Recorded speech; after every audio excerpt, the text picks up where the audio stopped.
helping the Border Patrol kind of stem the flow of traffic.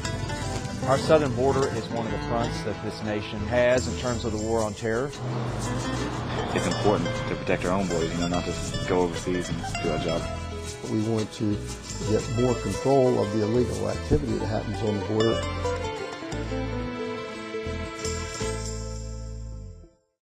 Since June, Operation Jumpstart has deployed 6,000 National Guard soldiers and airmen from dozens of states to the U.S.-Mexico border. They're there to support the Border Patrol and its mission to control the vast areas between legal ports of entry to keep potential terrorists out. Staff Sergeant Jake Newman went to the Southwest and met Border Patrol agents who showed him the clear impact the National Guard is having.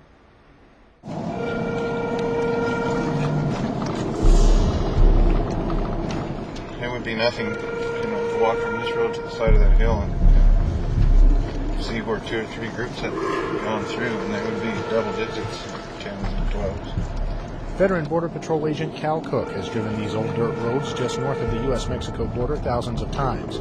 Agents quickly become adept at spotting evidence of people passing through. Cook says the National Guard is having a clear effect.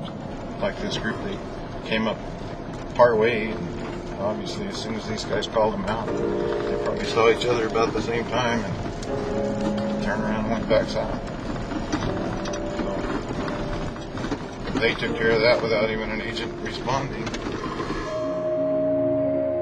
I'm on second shift, so our shift is from like 2 to 12. And we go to the motor pool and get our MREs and our water and our ice. And then we go to the muster. Nothing's going on at 85. They don't have any apps there.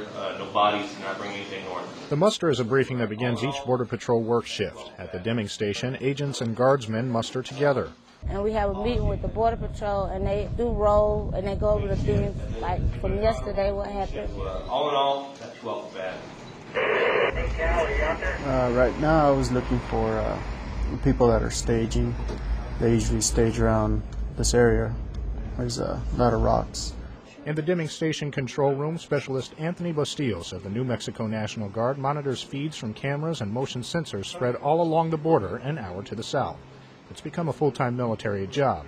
He says the addition of out-of-state guardsmen has reduced the numbers of illegal entry attempts he's seen. We would have groups in every camera, and after you're done with one camera, you switch over to the next. Just work them till you get them on. In the Deming corridor here, we probably have the largest contingency of National Guard throughout the nation. And it's really, as I said, ramped up our enforcement efforts. It's allowed us to expand our operation incrementally, laterally along the border. We're able to control more border now.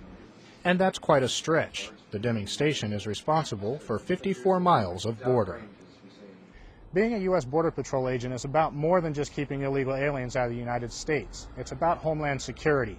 And the Border Patrol agents at the Deming, New Mexico station are reminded of that every day as they travel down Route 11 to Route 9, which goes right along the border between the U.S. and Mexico.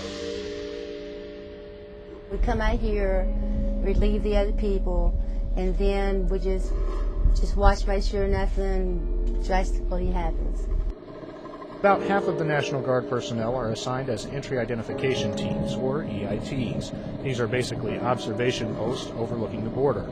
Here, the Georgians man a movable sky tower equipped with cameras and sensors looking for undocumented aliens, or UDAs. They're not authorized to arrest any UDAs they may encounter. Majority of the time it be 2 to 3 people on each site, and we take turns going up in the sky tower, and we spend like 2 hours up there, and we watch to see if we see any UDAs crossing the border, and we just call it Border Patrol. If there's a group out there, they'll pretty much direct you to it. They'll set you right on them. It's pretty neat, especially like at nighttime, because it's very hard to see sometimes. Sometimes you think it's a bush, sometimes you know it's a person or not. The Georgia contingent is a duration force, the term used for units staying longer than their 2-week annual training, anywhere from 30 days to 2 years. Georgia has made a commitment of up to 1 full year. We never thought our unit would be one to be called, but when it was, I just said yes to help out. I mean, if we helping them, we helping our neighbors, and we're going to try to help eliminate some problems that has occurred, but hopefully, it's going to work.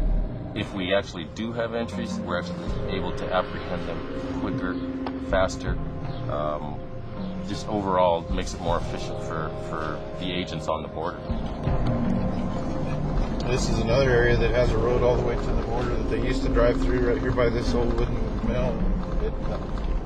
It's pretty much dried up. Word's out. A Montana Air National Guard Security and Surveillance Detachment on an extra 2-week annual training helps spot illegal border crossings another way, from the air. We see people every day. We catch people every day. Obviously, we don't catch them all, but we've caught over 100 now that we've spotted and have called Border Patrol in on. Every year, several hundred people die trying to sneak across the New Mexico-Arizona desert. The Montanans assisted the Border Patrol in the rescue of one group that was in jeopardy. The lady out of the group of 5 was severely dehydrated. They immediately provided medical attention to her, hooking her up with an IV, and she was in rough shape. She was vomiting and pale and sweaty, and glad it wasn't me out there in the desert that day, but I know we did that lady a big favor. This right here, this truck came north on one of our roads. We were quite ignorant to the fact that these illegal Mexicans were free to drive back and forth at will. We were totally shocked. We had no idea that that was going on for all these years. To prevent those drive-thrus, military engineers have been given another key piece of the mission. These South Dakota Air Guardsmen are spending 30 days here building an anti-vehicle barrier. We have a good crew here, a lot of hard-working guys. A lot of these guys do construction and stuff coming out of the CE department, and they know about all the equipment and everything, and so it goes pretty quick. For years, out-of-state Guard engineers have been coming to support drug interdiction efforts. Major Scott Weaver is engineering coordinator for the New Mexico Guard. The number of units which I was dealing with before was maybe 3 or 4 a year. On a bad year, maybe 1 or 2. Now I'm going to be dealing with rotations back to back, and hopefully a lot of rotations so we can get my job done. That's a daunting task. New Mexico has 173 miles of border with Mexico. And as of late July, Major Weaver said 137 miles still had no barrier. A 20-man engineer team can generally accomplish a third of a mile in 12 days working time. There's no question in my mind that a single 20-man team could accomplish 1 mile in 1 month. By my projections, with units we've had in the past using their performance levels, it would take, if we had back-to-back units, it would take roughly 4 years to do the job right. The anti-vehicle barrier is being constructed 5 feet from the actual border. From its arrival, the South Dakota team made rapid progress. I was gone last week for a week of leave, and I come back and they surprised me. They had more pipe than I've done in 3 weeks. Drilled 80 holes, I think, in one day. And they're like, oh, Christ, we're going to go to town now. But once we climbed up these hills and they ran into the rocks, yeah, they were educated real quick. The terrain is tough on the equipment, rented in this case, and on vehicles of all types. For the most part, if something goes down out in the field, it's just mainly flat tires as far as stuff we got to work on out there. Because if it's anything else, we'll go out and get it and bring it in. A recovery section for that too also. National Guard mechanics repair and maintain both military and Border Patrol vehicles. Border Patrol cars are driven an average of 3,000 miles a month in this sector. I'm the only New Mexico guy in the maintenance section.